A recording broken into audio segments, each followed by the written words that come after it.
Welcome, and thank you for joining me for another episode of Sexual Assault Survivor Stories, the SAS podcast, coming to you from the Podvlog studio in St. George, Utah, and produced by Markel Consulting, LLC. I'm your host, Dave Markel.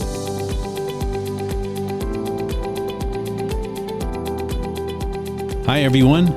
Thank you for joining me on Sexual Assault Survivor Stories, the SAS podcast. This is episode 87. And this week, my guest is Carolyn Markel, founder of Safe in Harm's Way, an organization dedicated to helping victims and survivors of rape, sexual assault, and interpersonal violence navigate their way out of those harmful relationships and thrive in their healing journey. This is Carolyn's monthly episode, and it's a pleasure to bring you her insights, wisdom, and plans for furthering the evolvement of Safe in Harm's Way. Here's Carolyn. Carolyn Markel, welcome back to Sexual Assault Survivor Stories, the SAS podcast. We missed a month. We did. It's good to have you back and with me again. It's good to be back. You've been traveling all over the place and posting some amazing pictures of your journey. Tell us about that. I get a little emotional. One of the things I've decided based on this trip and doing a lot of homework. So two parts. First part is the emotions that come when really good things happen. If those emotions are present, and that includes tears, then allow your body to regulate with tears. Tears of joy. Boy, isn't that so much freaking better than the tears of sadness and pain? Yeah, if there's joy tears today in my commentary, it's from that. The other part of that is the recognition there can be things in life as you evolve, especially after sexual trauma, any trauma, really.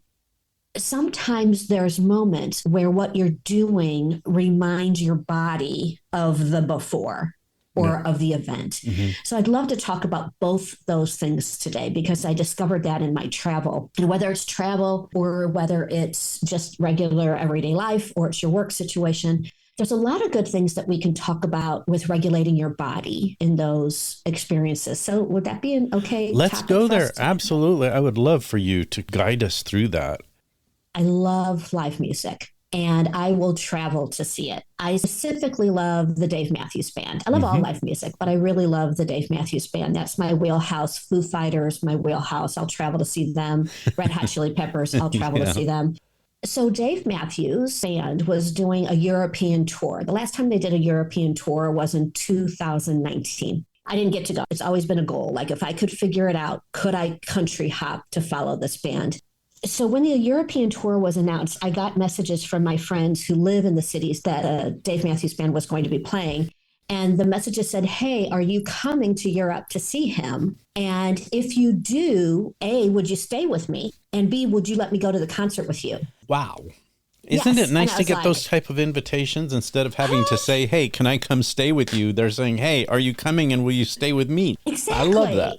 I said, well, gosh, okay, let me see if I can figure that out. And I'm very fiscally responsible with my finances, and I want to continue that. And not long after I got those requests from friends, I got a phone call from a man that I truly love very deeply as a friend. And he has also followed the Dave Matthews Band for 20 years. So I know him from going to concerts together, from being in the same cities together for concerts and being online. But I've never traveled with him. And I got a message from him that said, hey, we're putting together a really small curated group to try to figure out if we can go see and follow Dave around for the back half of his tour. Not that we're not going to participate with the overall group, because it's a community. The people who love Dave Matthews, it's a community. Yeah. It's not that we're not going to hang out and play with all the other people, but we really want to keep who we travel with small. Okay. And we want to do it with people we know are going to be zero drama and go with the flow. And we've decided to ask you to join our group. Nice. I was like, well, okay. If I can let me think about it. Yes. Yeah. So if I can figure out between airline points, staying on people's couches when I stayed with my friends, or splitting Airbnbs between 5 other people, I could make this happen for, if I think about $2,000. Wow. For 22 days. And I did. Man. It was absolutely beautiful. When I go to a Dave show with somebody who's never gone before, I have a 16-page report that I've written about the band. I also have an accompanying playlist about the band that I give to people, because if you think you're going to go to a show and hear what you've heard on the radio, it is not that at all. I want people to be aware of that. So I sent that playlist in my article to the people I was staying with. And it was just beautiful. I had opportunities to be with my day friend group and then the opportunity to be with my friends that I've just known who live in London and Tuscany.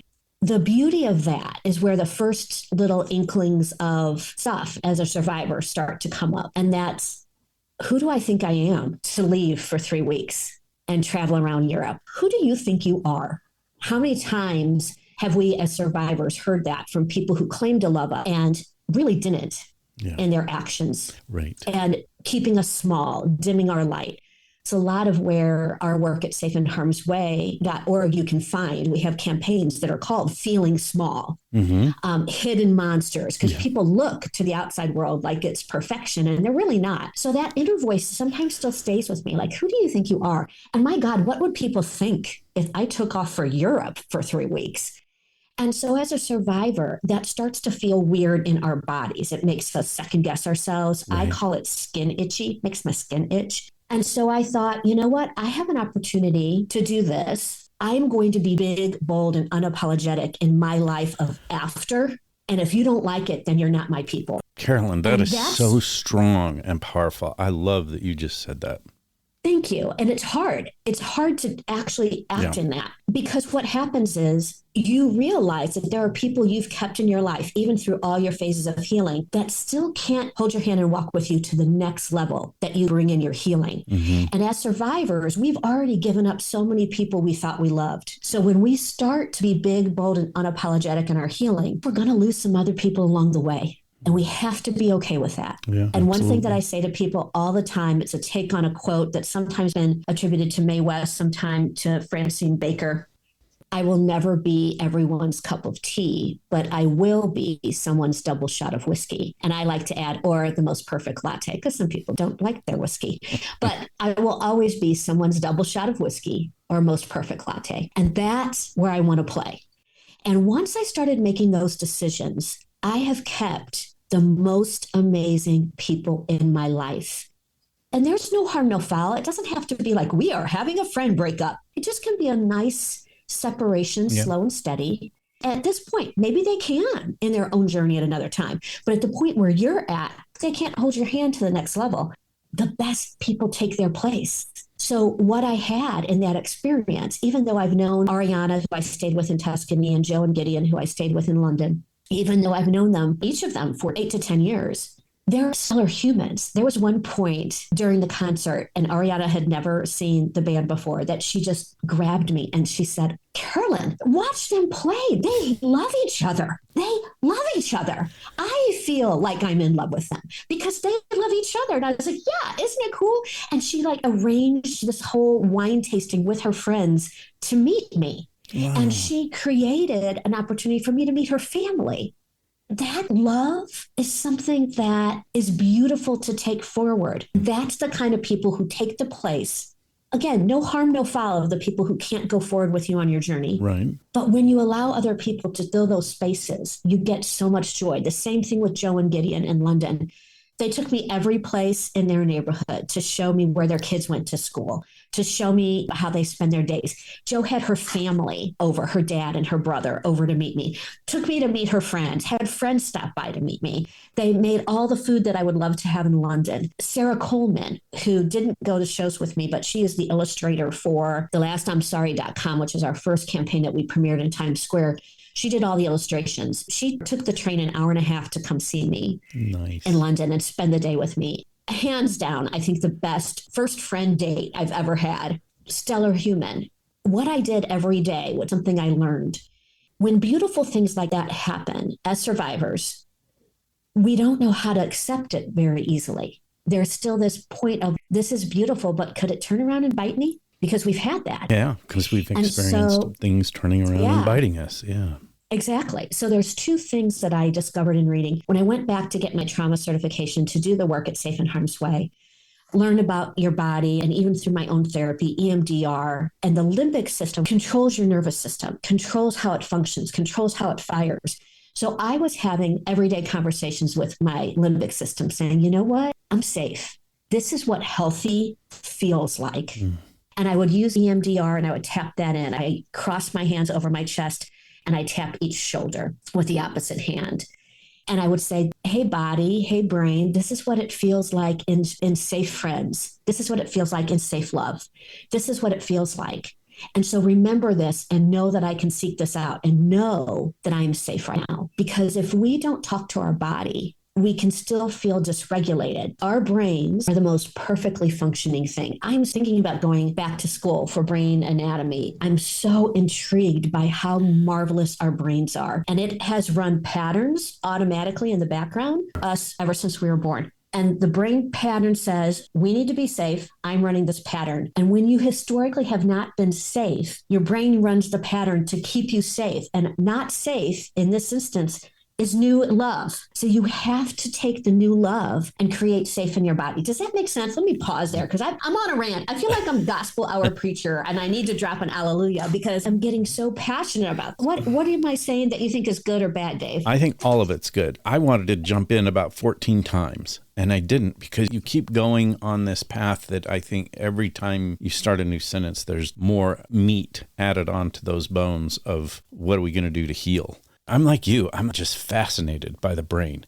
I'm fascinated by the brain as an organ. I'm also fascinated by the brain as being your mind, the part of you that talks to you. Yes. And those are intertwined, but yet they're so different and so separate in certain ways because the brain is going to do what you just said. It's going to do what it's going to do to keep you alive and to keep you safe. The other thing that came to mind as you were talking was that friend connection with all of those people that you started meeting with and sent that 16-page essay connected with music is the power of music in healing. Mm-hmm. There's something about music that touches a part of my brain that I can feel way, way, way, way deep down in my soul. And when your friend grabbed you and said, look at them playing, I think she was feeling that. I felt that connection to her, even though I don't know her, that she felt the connection to the music. She'd never heard these people before, but she saw them loving each other and loving the music. And this is what I know about performers. They don't perform for their audience. They perform for themselves because they love the music. Then it becomes, I want to share this. And it's not all about how much money can I make and how many people can I pack in here. It's all about, oh, I hope you feel what I'm feeling. Exactly. And I think that's what Safe in Harm's Way is all about. Yeah. Is I hope you feel what I feel. Okay, Dave, I love that. You're exactly what it's about. That's exactly it. We want people to recognize their feelings, the good, the bad, the ugly, so that they can get away from that. And the good. So you can lean into that and grow with it. Oh, okay. Mic drop. I love you. I loved you before. I love you even more now. You started it. You're the one who brought up all these emotions and feelings and thoughts. So hats off to you. I love what you're doing. I think it's amazing. That's why I wanted you on every month, is because people need to know about Safe in Harm's Way. I appreciate that. We're under construction in a lot of ways. Big news I need to share with you. I met Coach Bailey, who's been a guest on your show, and she and I met in California, and we've been touching base ever since. She is so intelligent in what she does for people in the queer community. She's amazing. Some friends needed a house sitting in California, and there's a music festival out there. And so I'm going to go out and house sit, and I'm going to go see some more live music. And I contacted Bailey and I said, hey, are you going to be around? And she said, actually, yeah. And she's taking on a bigger role in the Napa County organization that helps LGBTQIA plus folks. And it's our Pride Week. So I'm going out with my friend who's a clinical psychologist. We're going to hear some live music. We're going to rewire our brains in live music. And then we're going to do a whole lot of volunteering for Bailey's organization for their Pride Week. I want to invest in Bailey because my ultimate goal is to take what she does in Napa County and take it across the world via Safe in Harm's Way. Oh my gosh, I think she needs to be amplified. Her work needs to be amplified. I want to get to the point where we have a partnership that I can amplify her work from Safe in Harm's Way and bring it to the masses, grow with her as she wants, because I know Napa County needs her. But how can we take what's being done there and spread it into different ideas across the country? So that's our goal. I think that is so cool because, as you mentioned, Bailey's been on this show. I met Bailey because of you. She is amazing, and she's just growing every day in her own strength, in her own healing. Her story, like yours, it just brings you to this dark, dark place of, oh my gosh, you are so fortunate to be alive. Both of you. Yeah. There's that connection too. Yes. Then you add music into that. Then you add the love for the LGBTQIA plus community. You add all that together. That mixture is so dang rich, so powerful, and so good, and so forceful. It's doing such good in the world. What an amazing concept you've come up with. Oh my gosh, I can't wait. I met her at this fabulous champagne bar in Napa County. I was celebrating, we had just launched our third campaign in Times Square, the Hidden Monster campaign. And I was celebrating that. So I put on my cutest, most comfy pants, which happened to be flowered pajama pants, tucked them into some kick-ass cool boots and a cute tank top with a flowy jacket, and walked in to have champagne and potato chips as a celebration because that was on their menu. I met Bailey. This champagne bar is so inclusive. And it's on 2nd Street, if anybody's ever in Napa County. It's the only champagne bar in the county. They host nonprofits. And during the time that they host nonprofits, they donate a percentage during that time of what they sell to the nonprofit. So and cool. Bailey was there. That's how I met Bailey. I know one of the fallouts and massive opportunities we have in the nonprofit world, and actually something that while you are celebrating it, there's people in the nonprofit world who would like to squash it and don't understand, is collaboration. We're different at safeandharmsway.org. We are going to collaborate with the smartest people in the room who do things way better than us because we know where our wheelhouse is. Yeah. Let's find the people who do things better than us and bring them into the fold and amplify everybody's message. Gosh. Yeah. Why not? Absolutely. Yeah.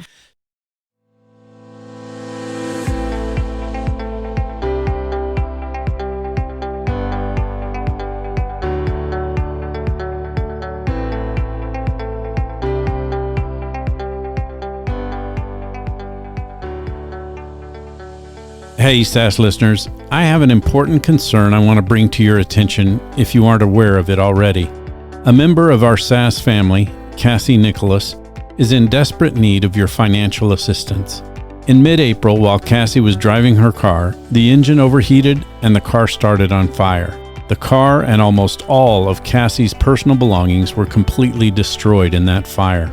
Fortunately, Cassie wasn't injured, but unfortunately, she lost practically everything she owned. So, not only has Cassie lost most of her personal belongings, she's also lost her means of transportation, which also served as her shelter, as Cassie is essentially homeless. I'm asking for your help.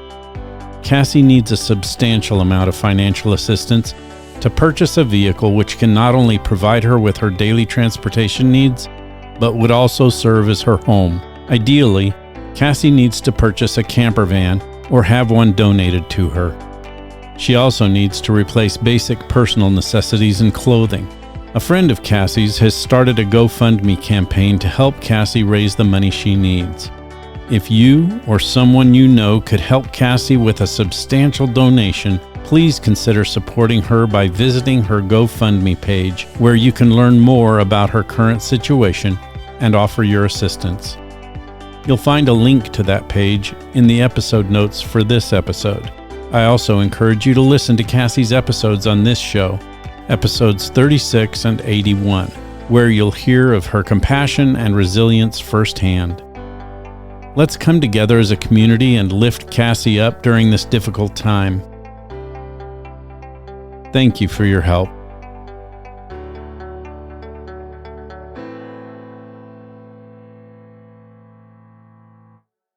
What is Bailey's response to all this? Tell me how she's reacting. She's so cool. Oh my gosh, I'm so glad that you're coming out. And what I love about Bailey, she's like, we're going to be really busy, but I just want to set some intentional time with you. Nice. I love that. Intentional time with you. Absolutely. We're in the midst of all the fun and the volunteering and the important work. We're going to have some intentional time together to figure out what comes next. And for me, this process is far different than how I started Safe and Harm's Way. I was like, if I find someone, I'm doing homework. If they match, boom, we're going forward. I'm not doing that anymore.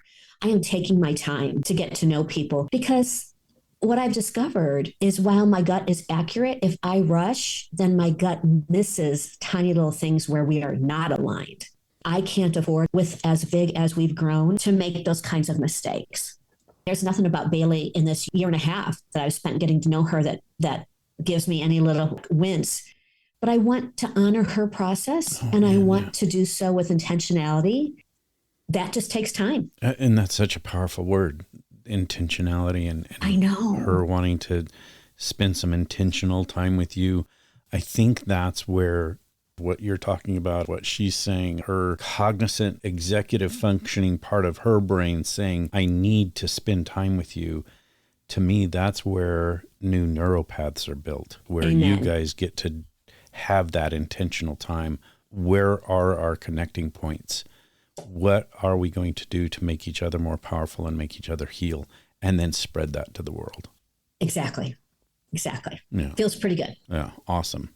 I should say feels pretty good with an undercurrent of making my skin itchy, because I have historically always operated for 5+ decades of let's plow forward. Let's do it now. No, not doing that anymore. So I'm tapping that into my body too. Like, hey, it's okay to go slow. It is okay to go. And I think that's why you went to California in the first place. You had become so overwhelmed, so swamped, so mind boggled that you said, I've got to stop. I've got to take some time off.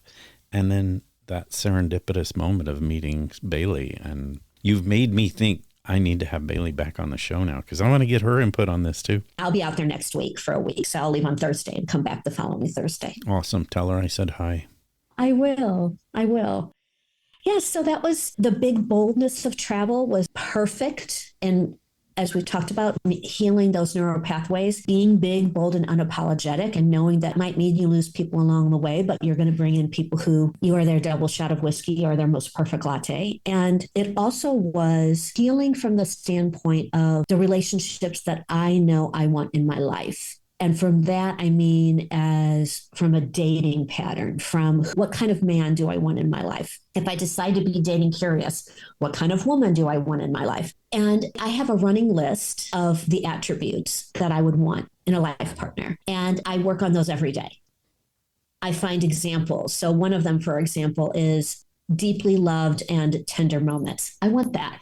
So Nice. If I find an example of somebody being deeply loved and tender moments, I put it in a note file on my phone. I copy, maybe it's Instagram, maybe it's Facebook. I copy the link to the post, or I copy the article that I read it in, and I just tag it deeply loved and tender. So I have all these examples of what that looks like and what that feels like. I don't really know what it authentically and genuinely feels like. When I find that, I call it out. And one of the ways I found it on this trip is my friend Randy and my friend Cheryl. We had meetings about our travel schedule, 5 of us that were going together, spreadsheets built and itineraries made. And Randy was securing all of our housing. And every time he did it, he would send out a message that said, hey, Carolyn, this is what I found. Here's the top 3 I like. Tell me what you think, and we'll choose from there. Carolyn, I found this. I'd love to do it, all of us together. These are 3 things I think are really cool. What do you think? And finally, after being so taken care of, and even like, hey, does this fit your budget? Because I know you've set a strict budget. Hey, does this make you feel okay? And he doesn't even know, he does now, but at the time he did not know the full extent of what I survived. I finally said to him, and I left it on a voicemail. I said, I want you to hear my voice. I don't want it to feel weird in a text, because he's been married for 40 years, completely in love with his wife, right? There's there's a deep friendship love between us, but yeah. I said, I just need you to hear it. You are quickly getting filled into the document I have of the 13 to 15 attributes I want in a partner. And I need you to know that I'm steady twice a day. You're giving me examples to look at. And I really appreciate that about you as a man, that I can have these experiences with you. I said, I also need you to know that there's a lot of Taylor and Travis in there. There's a lot of dog videos in there. There's a lot of little kid videos in there. Because basically anybody or any experience that, if I continue to use the example of deeply loved and tender moments, falls into that. Not just male, female, but everything that makes you feel deeply loved and tender moments. Right. So you're in really good company. I just need you to know that. And he was so kind. He received it with such authenticity. And we just had an amazing time on our trip, all of us. And my friend Cheryl did the same thing. Cheryl is she and her husband, James, were over in Europe for 42 days. Cheryl did all the legwork. Hey, I found these 3 places that we can have dinner tonight. Everybody picked their favorite.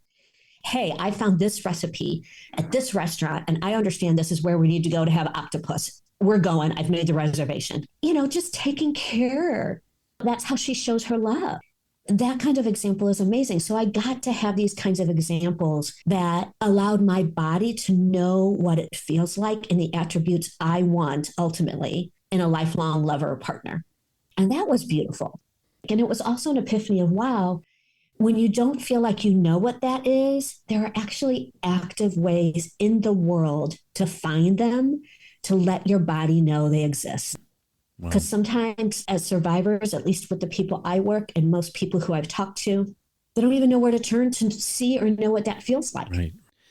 Yeah. Wow. Good stuff. So important to the healing journey. I think to be this mature and this far along in life, but to experience what you're talking about, I think is so enlightening and so significantly relevant to that healing process, because you are taking care of yourself in ways that you haven't before. Exactly. And I want to point out, I'm 8 years out from having left and escaped. Mm-hmm. And I'm still learning. And in that process of still learning, I still had great relationships. But again, if I'm taking things to the next level, then what do I want? What does my body physically respond to? And so for survivors, we're going to be talking about that in Safe and Harm's Way as part of the evolution of healing isn't linear. We're going to talk about the bad times, but we're also going to talk about how to amplify the good times. Carolyn, all of this is so relevant to my audience. There are people like me listening to you who are going to relate to what you're saying and go, man, I'm glad I tuned into this show today. Wow. Well, thank you, sir. I think the same right back at you. I think when you get to surround yourself by cool people, you get inspired in new ways too. And you definitely do that for me. Well, thank you. Of course. What a great partnership between Sexual Assault Survivor Stories and Safe and Harm's Way. Love it. So glad we have this connection. I am too. Well, Carolyn, you have just filled the time we've spent together with some amazing golden nuggets of information and inspiration and feelings of being uplifted and empowered. I'm so glad we had some time again this month together to talk about these things. It just makes me that much more excited for next month, because things are going to be different. And we'll get to share each other's growth and power and strengths and successes through all the things that you're talking about. Well, what you put out in the world, Dave, is really what people who have been sexually assaulted need. The latest data of 2020 shows that 48% of women in the United States will experience some sort of sexual assault in their lifetime. And the rates of sexual assault against men have gone up to 30% of men in this country will experience that. Now, keep in mind that form of sexual assault for men, if you want to talk about people who can't understand that rape is a power and control dynamic and nothing to do with sex, men are being sexually assaulted by other men who claim to be heterosexual. Yeah. It's not a gay problem. I want to be very clear on that. Absolutely. It is a power and control and demeaning. I'm going to demean you in the worst of ways, whether it's a woman or it's a man. But I say that statistic, and I don't want people to automatically think, oh, well, that must be the queer community. Folks, no. It ain't. 30% increase in males being sexually assaulted. And you can talk about those statistics, but everybody, to the person I've worked with, to the people I've met across this world, feels like they are the only one in the world that it's happened to, and it's somehow their fault. So your podcast allows people at the most intimate, sad, low points in their life to go, oh, so I'm not alone. Mm-hmm. Oh, so this happens to a lot of people. And there's a beauty in that. There's also a sadness in that it happens to so many people.